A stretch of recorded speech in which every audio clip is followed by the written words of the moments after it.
And we're live here on Litvak Leadership Live for this Monday, October 12th. I don't know where you are today, but here in the Louisville area, the weather is certainly warmer until it's going to get cold in about 2 days. But you know what? We're going to concentrate on today. So our special guest today is Joe Battista.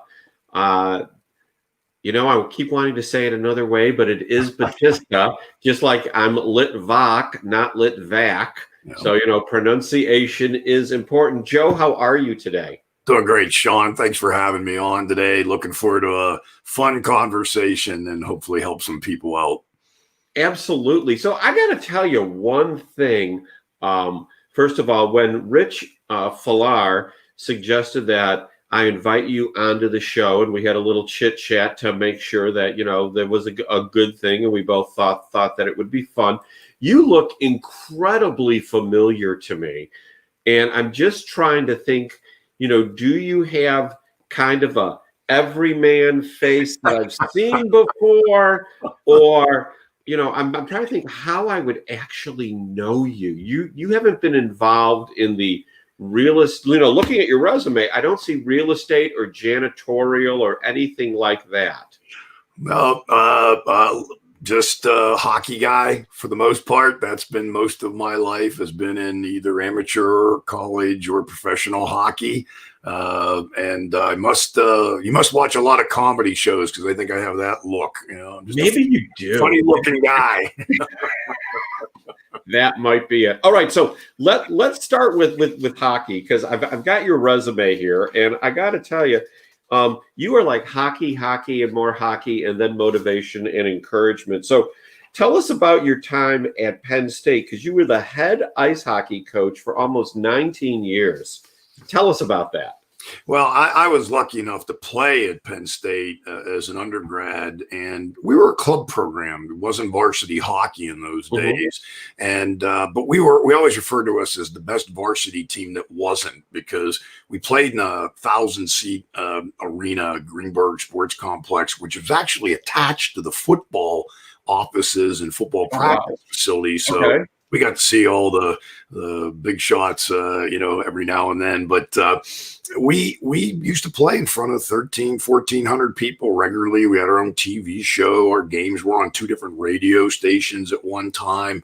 And we just offered kind of that bigger school atmosphere for the kid that didn't want to go to a Division III academic or athletic school, one of the biggest campus. So I enjoyed that as a player. And then we ended up, I became the coach in 1987. I was 27 years old. And I got to tell you talk about leadership lessons. I was way too young. I made so many mistakes that first year and into the second and third year. But I was blessed to have a lot of great young men, including Rich Falar. Yeah, like this guy, Rich Falar. We won a national championship, club championship, the 3rd season that I coached, which was a surprise. And I got to tell you, I thought, this could be easy. We're going to keep winning and winning. Well, we didn't win another one until 1998. And it took a while. We had to change the culture. We had to figure some things out. We had to get over a bunch of humps. Real life lessons and leadership life lessons and developing life skills for these kids. That was one thing that we were very consistent. We always had good students, and so many of them have gone on to be very, very successful.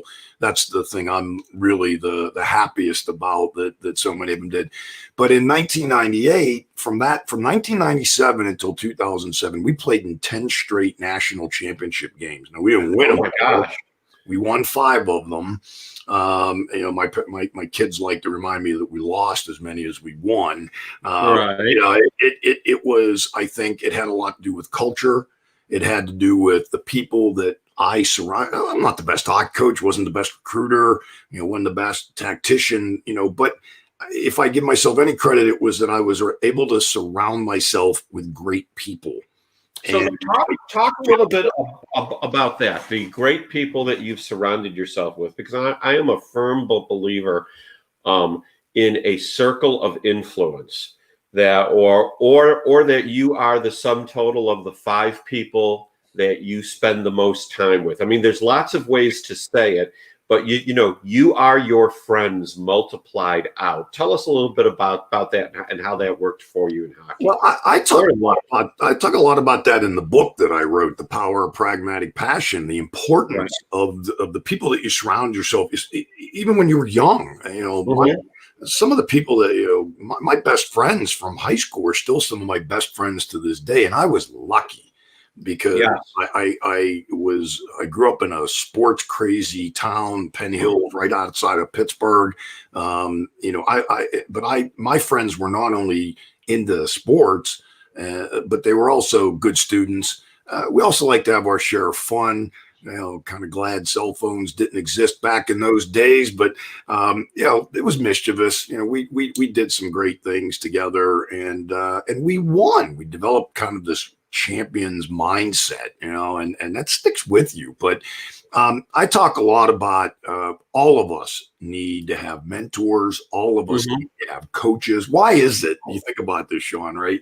People all through your life, you come up K through 12, you go to college or trade school, and you always have teachers and coaches and instructors. And then all of a sudden, everybody thinks we don't need them anymore, right? Yeah, we're good. We got it all figured out, right? Yeah.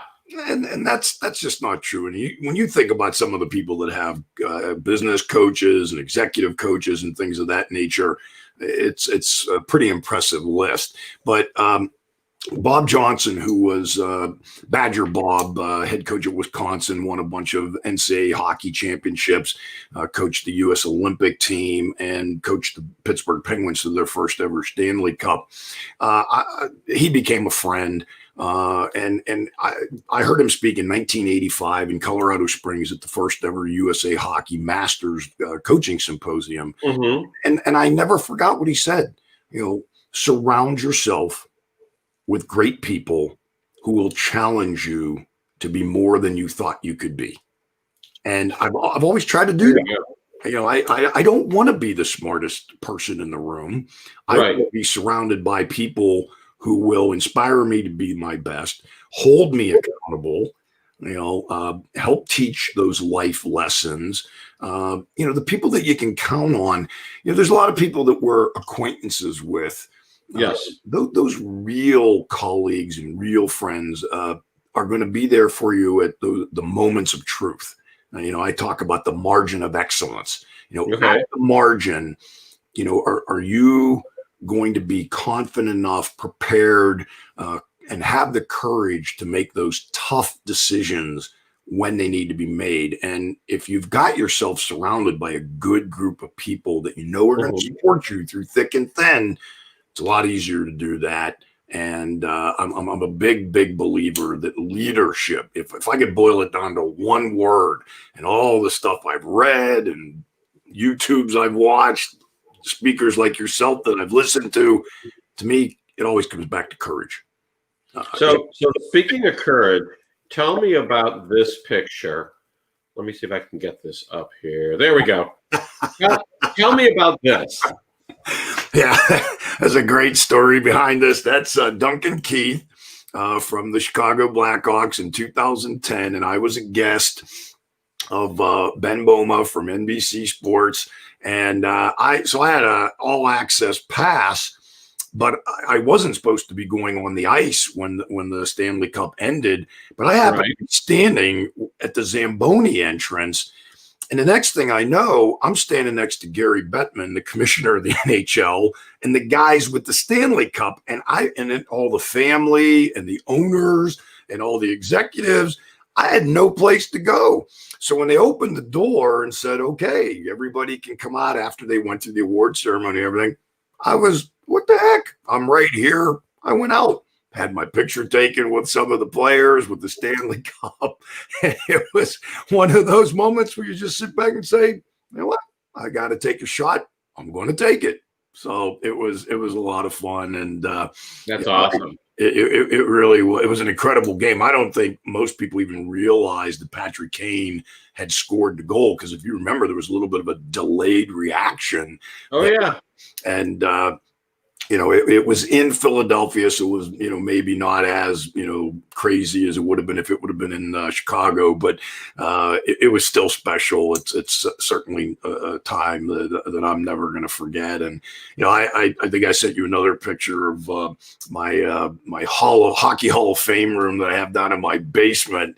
And one of the jerseys that I have that's autographed, that's framed, is Bobby Hull. And I grew up as a kid idolizing Bobby Hull and Bobby Orr and Phil Esposito and that whole the Big Bad Bruins and those teams. And but I've also got a Mario Lemieux jersey and a Sidney Crosby and a Ray Bourque, Bobby Orr, and Dominic Hasek. So I got my little Hall of Fame room down there in my hockey hideout, as we call it.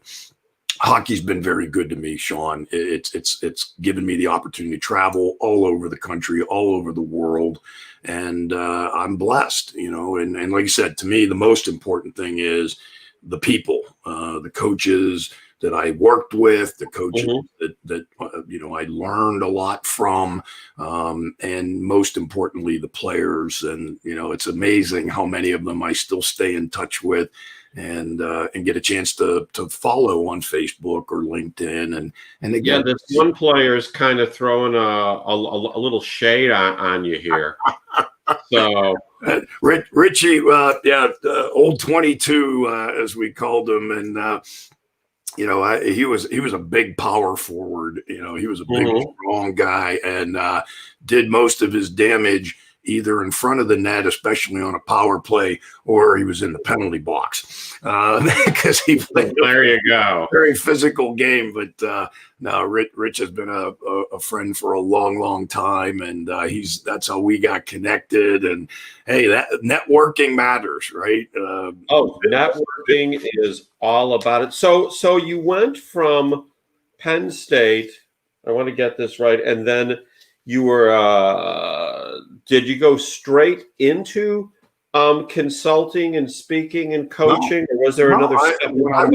When I was done coaching, I actually transitioned into fundraising, and I was executive director of our Nittany Lion Club, which raised money for the annual fund for all of our 860 athletes, and I became a major gift fundraiser in our College of Business, and eventually we were able to secure.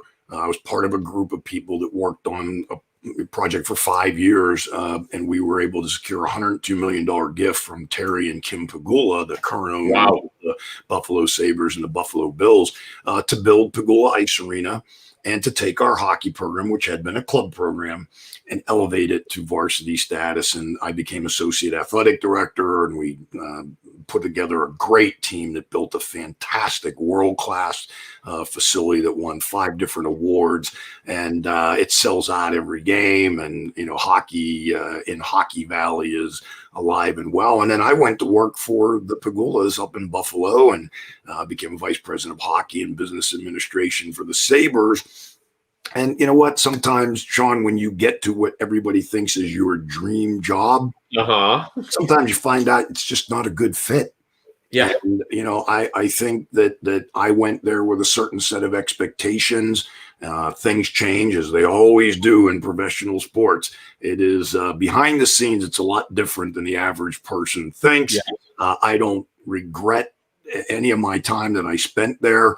It was a great learning experience. One of the best lessons I learned in my time there was there's a big difference between thinking you're right and being effective.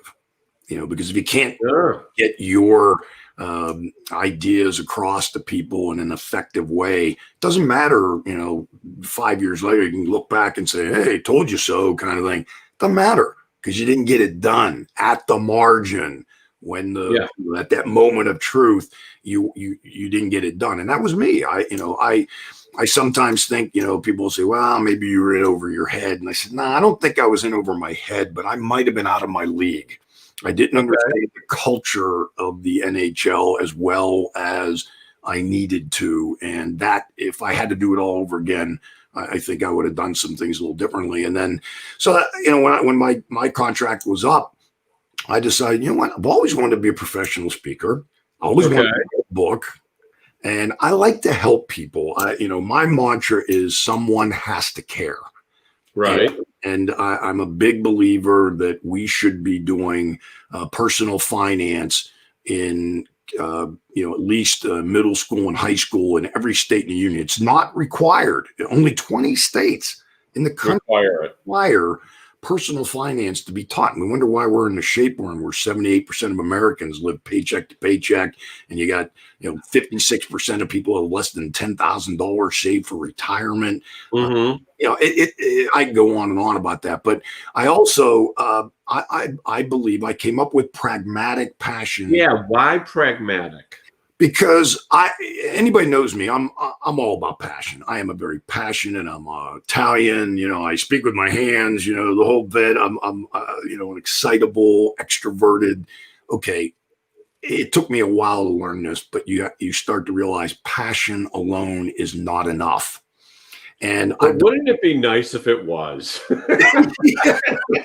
Well, for a lot of us, you're right, but I do think there's a great book called Quiet by Susan Cain that's all about introverts and how introverts are going to rule the world in a world that can't stop talking, and they're going to do people like us any good, right? But no, it's in all seriousness, pragmatic passion is about using your head and your heart to make better decisions, develop better options, make more informed decisions. And so I'm a big believer that our education system has to change. We're still teaching the same way for the most part that we've done for hundreds of years. And there's no reason for that. We should be completely rethinking it. And I'm a big fan of Rex Miller, who wrote a book called Humanizing the Education Machine. And he and a lot of his colleagues, including one of my former players, Dr. Mark Conchar, they're trying to take education and say, let's rethink the way we do this. All kids don't develop at the same rate. All kids learn the same way.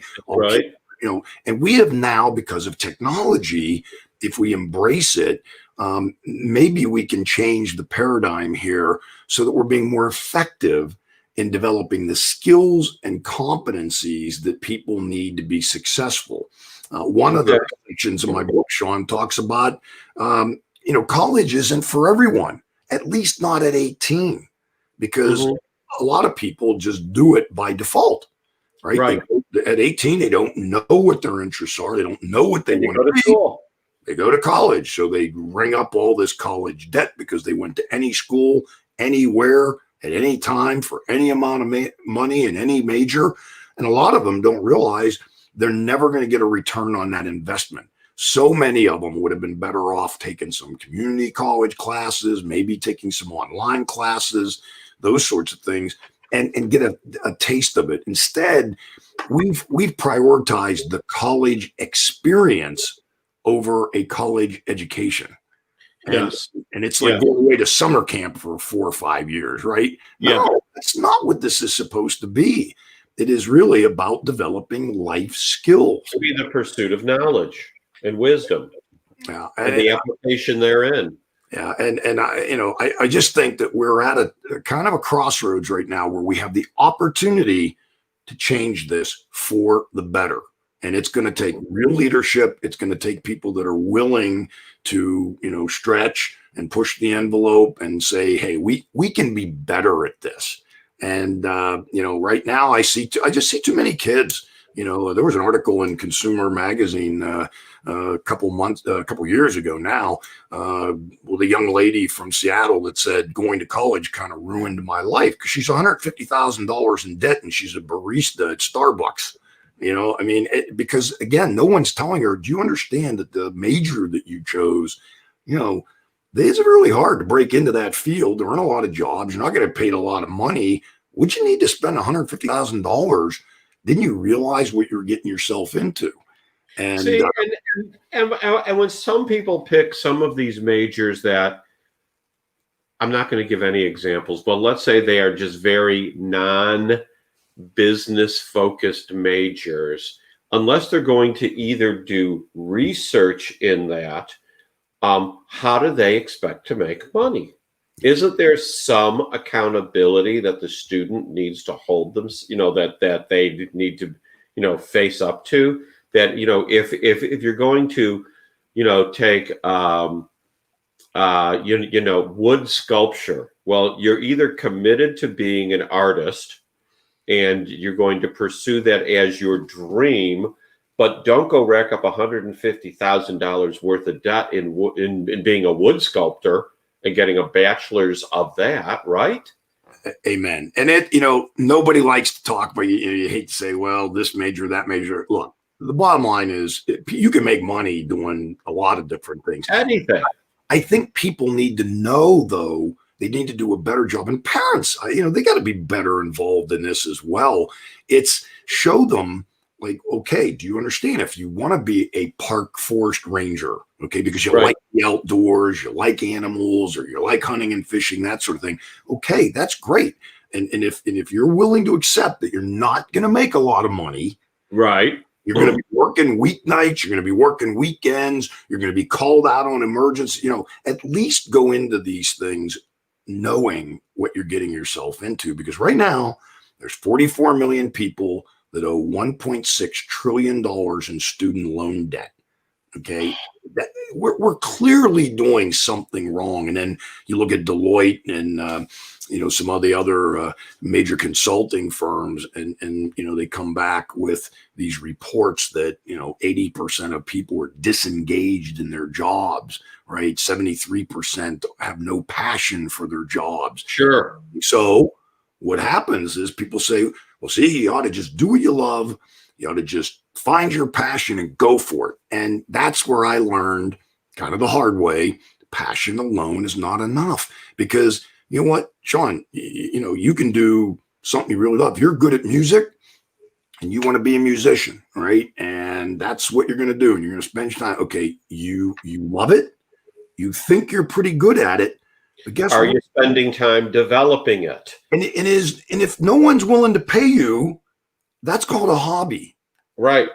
So right. I look at this as, when you get right down to it, you've got to find something ultimately that's going to be able to put bread on the table and a roof over your head. So let's start. That's the pragmatic part.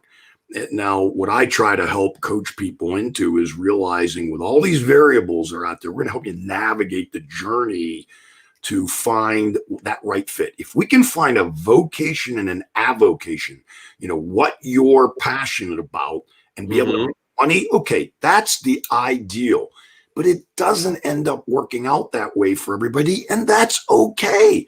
Plus, it changes. Look at your career, right? Oh yeah, it's changed over time, right? And sometimes something happens completely serendipitous. You have to allow for the law of serendipity.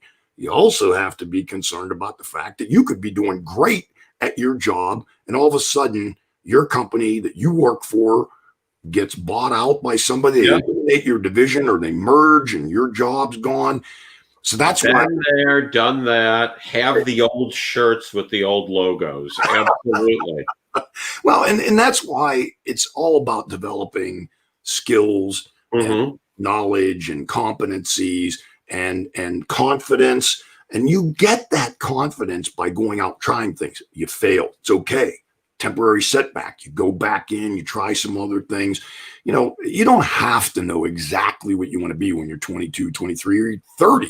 Okay. However, it helps if you at least start eliminating things and getting a little closer to what matches as both your interests, your skill set, okay, and what you can actually get paid to do.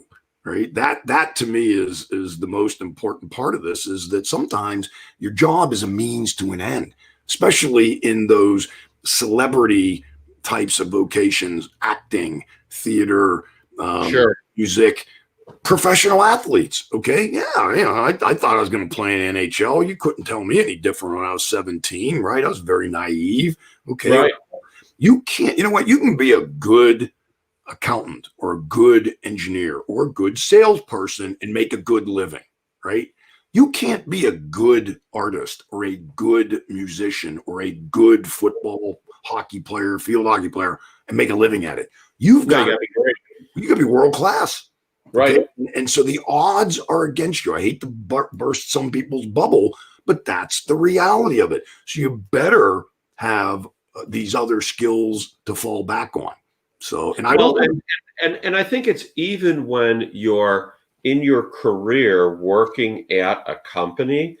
One thing that I wish I would have done in my career was not been so focused on succeeding at the company, but also taking some of that passion that you talk about and, looking over to the right, looking over to the left and saying, okay, what kind of side hustle, what kind of side thing that I know I'm good at that isn't competing with my employer? What can I go do to develop myself and be impassioned about, as opposed to just being impassioned about supporting the organization that I work for? And, when I was younger, I thought that was wrong. Now I realize the value in it. And to the 20-year-olds and 30-year-olds out there that aren't, thinking about something that is entrepreneurial or whatever on the side, I would think you would tell them, oh yeah, you need to be thinking about that. It's the best insurance policy you have on yourself, right? Mm-hmm. It's your education and constantly developing both personally and professionally. And I am a big believer that you don't separate these two things. Personal development leads to professional development. If you're happy at home and you're confident and you have a purpose and a mission, you're going to be a better employee at work, whether you own your own company or working for somebody else. Vice versa. If you're doing really well at work and you enjoy what you're doing, you bring your passion with you, a good attitude with you, then you're going to be happier at home and in your personal life. So these things, to me, we talk a lot about life balance, right? And I'm a believer that it's really about life integration. There's times all of our careers where you got to be able to look at your partner and say, hey, guess what? I got a huge project. I need you to take care of the kids and get them to soccer practice and hockey practice or whatever. I got to stay focused on the job right now. Right now, it's precedent. However, there are times when you got to be able to trust the people you work with and have the kind of relationship with your colleagues where you can say, listen, I really need your help. I got to offload this. I'll be there for you when you need it. I got some issues going on at home with my family, a health issue, whatever it might be. These days, a lot of it's mental health issues. You want to be there. You want to be there for your kids. Now, don't get me wrong. It doesn't mean you get to have it both ways all the time. You've got, Mike Krzyzewski, the basketball coach at Duke. I heard him speak, one of the greatest speeches I ever heard. And he said, you know what? Got to remember that life is fair, but not equal. Okay. We all have talents, and this idea that we are all, look, it just isn't realistic. Everybody's going to be on the same playing field at one point or another. And the sooner we recognize that and say, okay, I either got to develop more skills, work on certain things, find a mentor, find a coach that's going to help me to develop those skills, help me to network, help me to reach out, or you can sit back and play the victim and just complain. I am a big believer. You must take charge of your life. I don't care where you come from. I don't care what your background is. We all have stories of people that have brilliant IQs that turn out to be, broke and have no ambition. We have other people that we know were born into poverty who don't stop them, right? So do you work with, I know you work with companies and charitable organizations. Do you work with individuals? Do you work with associations? When someone's like, gosh, Joe, this all sounds great, but do you work with just me? What do we do? How do I do this? Yeah, I work with individuals, so I'll do one-on-one coaching, what I call success coaching, because I'm all about trying to help people. My book, Power, Pragmatic, Passion, like I said, the acronym is PASSION. It's purpose, attitude, sacrifice, servant leadership, inspiration, which is coaches and mentors, options, which is all about decision making, and nurturing. Never stop learning and helping other people to learn. So those are the 7 principles in my book. And it's based on my own life experiences, but also, having read Stephen Covey and Zig Ziglar and Tim Ferriss and Simon Sinek and just studying how to be successful. And I really believe that it takes a mission. Yeah, we're all better if we know what our purpose is. So that's what I try to help people try to clarify. I don't like that statement, just find your passion. I'm like, well, where is it? It's under the table? Is it behind the computer? No, you have passion. It's in you. You apply it to everything that you do. And the other thing that we don't teach kids these days is delayed gratification. Yes. In this instantaneous world where they think they're going to graduate from college and be the CEO, be the director of marketing, right off the bat.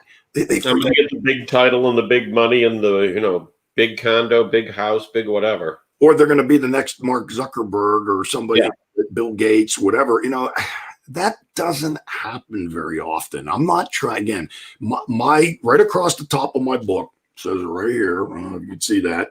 Dream big, keep it real, get it done. I don't want to burst people's bubbles. That's not right. But you have to keep it real. I don't care how much I would study. I could study under the greatest voice teacher in the world. You will never see me singing at Carnegie Hall. Okay. I don't have that skill set. I don't have those talents. So when a guidance counselor tells a kid you can be anything you want to be, that's not true. No, it's not. You can be what your talents are, what your skills are, your aptitude, your work ethic, your ambition. Your work ethic. Well, that's we need that, right? Yes, we do. And people put it on autopilot way too often. And please understand, I'm not dissing guidance counselors. As a matter of fact, Sean, I am the biggest advocate. I don't think we spend nearly enough money in the public education system on counselors, guidance counselors, therapists, those sorts of things. I look back on and I talk about this in the book, my own experience. When I was 18 years old, if I had to go back and do it all over again, I'd have done a lot of things different. I didn't know any better. I was a first member of my family to go to college. But I also went through the same thing with my youngest son, where he was going through a really rough time. And I thought, I'm a coach. I've done this. I've seen this. My wife and I were loving parents, but he needed more help than what we could provide him. And we made the decision, look, we got to swallow our pride, swallow our ego. We got to help our son. And we needed to go get him professional assistance. And it made all the difference in the world. He's killing it now. He's got close to a 3.8 grade point average in the Smeal College of Business here at Penn State. I couldn't be more proud of him, but he went like most middle school and high school kids. He went through a tough time. Right? I bet he did. And the guidance counselors in today's public schools don't have the resources, the time. There's not enough of them. They're overrun. I think the average in the country is like there's one guidance counselor for every 400 to 800 students across the country. How are they even supposed to know the kids? Say that again? How are they even supposed to know the kids? They don't.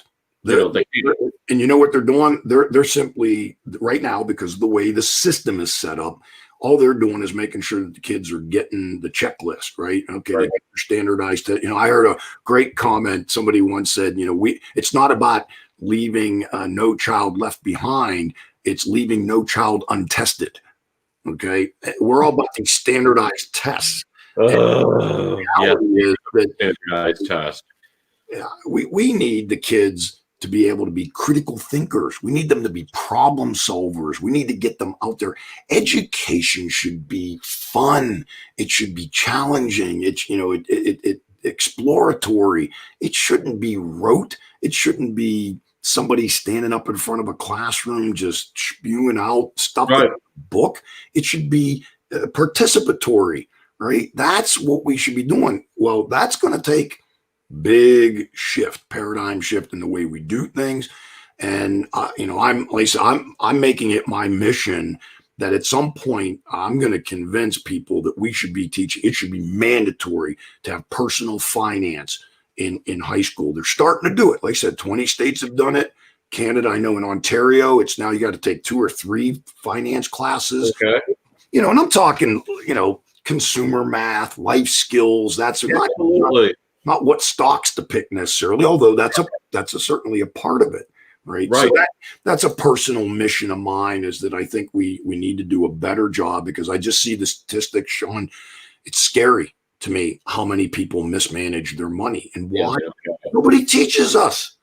One of my favorite memes out there is the one that says, I know 3 different ways to do the quadratic formula. That's going to come in really handy in quadratic formula season, but they never taught me anything about taxes. And you know what? I don't care if you're a nuclear physicist. You need to know how to manage your money. Right? Yeah. That's something we all have to do. So why aren't we teaching it? It should be there. Life skills. We shouldn't assume it's being taught at home. Not everybody has 2 parents. Not everybody goes home. There's kids that don't even know where their next meal is coming from. We got to do a better job than this. And to me, as a leader, I think we got to throw the gauntlet down to the education community and say, what do you need from us? What do we got to get you? What do we got to provide you that we can get this thing turned around so that education is fun again for kids, okay? And that we're not just going through the motions with a great many of them. So in our 30-minute show, we've now gone 36 minutes. But it's fast and rapid. So in the 2 minutes we have left, what do you want people to take from Joe? What do you want people afterwards to say, boy, that Joe, you know what I remember about him? I remember, go. Okay. Someone has to care. We're servant leaders. We have to be other-centered. Dream big, but keep it real. Know what your skills and your limitations are, and then what you have to improve on, and then go get it done. That execution is critical. You got to develop better options so that you can make more informed choices. Okay. It's pragmatic, using your head, and passion, using your heart. Together, you're going to make better decisions, live a more meaningful, purposeful, and happy life. So, and awesome. I just want to help other people, Sean. That's what it comes down to. Perfect. So, Joe, thank you so much for being on my show today. You're lively, you're knowledgeable, you've got some great wisdom, and frankly, I didn't have to say much. It was pretty easy for me today. You had a lot to say, so I didn't even have to try and draw it out of you. So thank you. Rich Villar will tell you that was the case back then too. So, thank you for what you do. This makes a difference in people's lives. Well, thank you. Thank you so much. And for everyone watching out there, wherever you're watching, if you're on YouTube, hey, hit the subscribe button so you can see more shows like this. If you're on Facebook, hit a like on there too. We're going to be launching a Litvak Leadership on Facebook soon enough. I'm just waiting on a logo from my graphic artist. But for everyone, I hope you enjoyed this today. If there's someone that you think that I should be interviewing, send an email to interview@litvakleadership.com. Otherwise, have a great day and be blessed in all that you do. Bye now. Thank you.